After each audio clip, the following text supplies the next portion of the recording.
Nganze president w'abalemererwa Uganda njagala okulamusa ku bannange bwe twalemererwa Uganda mugamba kisimu bubimba buuzaako bubuuza omanya amazima gakaawa kituufu Uganda yakulemerera nojja ku mawanga ng'era bwe yannemerera golowooza eriyo eteriyo bali bulungi bali Uganda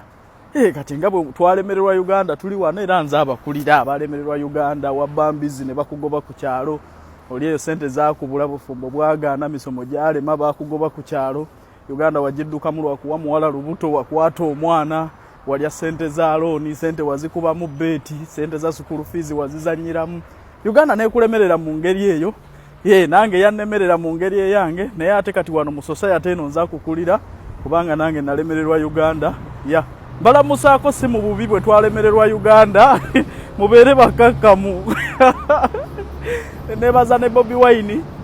olw'okumalawo kerere y'abaana abalemererwa Uganda n'abamu okwogerera people power oh yeah, people power oh yeah.